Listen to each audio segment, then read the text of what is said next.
Inanunsyo na ang nalalapit na katapusan ng Jujutsu Kaisen.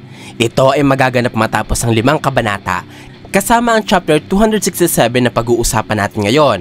Sa mga huling pahina ng napakaangas na kwentong ito, merong karakter na ipinabalik sa istorya. Siya ang magiging susi upang matapos na ang imposibleng laban kontra sa King of Courses. Sigurado akong nasasabik na kayo makita muli siya. Kaya tara na, let's go!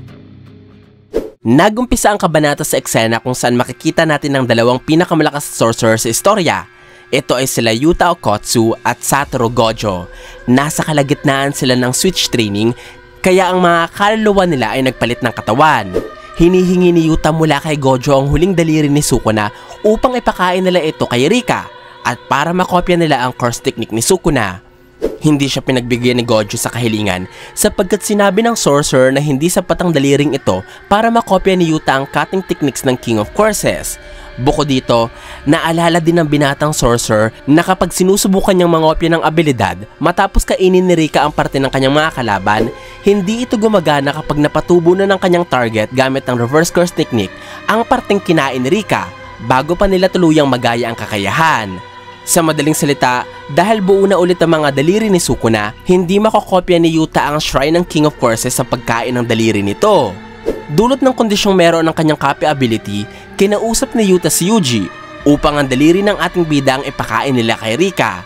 Ito ang nagpapaliwanag kung bakit wala ang palasingsingan ni Yuji at kung bakit kahit marunong na siya sa paggamit ng reverse curse technique, hindi niya pa rin pinapatubo ang kanyang mga daliri.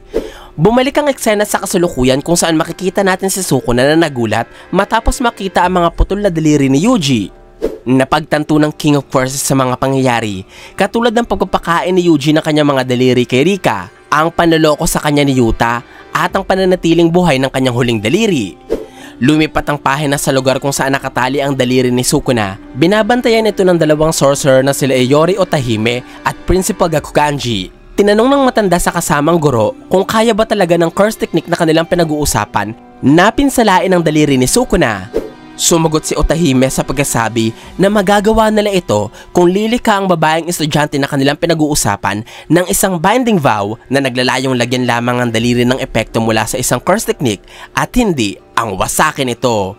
Naniniwala si Otahime na magagawa ito ng babaeng estudyante pero nag-aalala siya dahil kakagising pa lamang nito mula sa pagkakahimlay.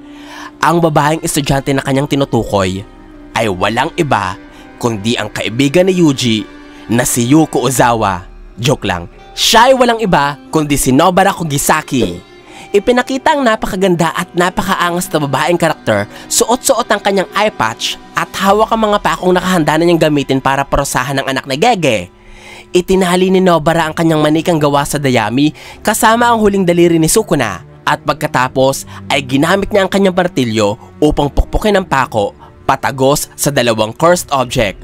Nagdulot para gumana ang resonance at mapinsala ang nagmamayari ng daliri na si Ryomin Sukuna. Labis na ikinagulat ng King of Courses ang nangyari sapagkat ang kanyang curse technique, domain expansion at simple domain ay hindi na gumagana resulta ng resonance. Napangiti ng bungis ni si Yuji dahil napagtanto niyang si Nobara ang nasa likod ng pangyayari. Hindi nag-aksaya ng pagkakataon ng ating bida. Sinugod niya muli si Sukuna upang atakihin ito gamit ang kanyang dismantle na tumatago sa kaluluwa. Tumama ito at sapul si Sukuna kaya naisuka niya ang ilan sa kanyang mga daliri. Galit na galit si Sukuna pero sinabi niyang may pag-asa pa siya dahil maging si Yuji ay nangihina na. Pero biglang tinamaan muli ang King of Courses ng isang suntok. Dulot naman ito ng second impact punch ni Yuji na may pangalawang pinsala mula sa suntok ng ating bida makalipas ng kaunting segundo. Nag-ipon ng cursed energy ang ating bida sa kanyang kamao. Sinabi niya na wawakasan na niya ang walang katapusang sumpa na meron si Sukuna. Pagkatapos ay sinuntok niya ang King of Courses at napinsalan niya ito ng lubusan dahil sa kanyang Black Flash. Ang suntok na ito ang maaaring naghatid sa katapusan ni Sukuna. Kaya nagkomento ang editor ng kabanata sa pagkasabi na ito na ang wakas ng napakahabang laban kontra sa King of Courses.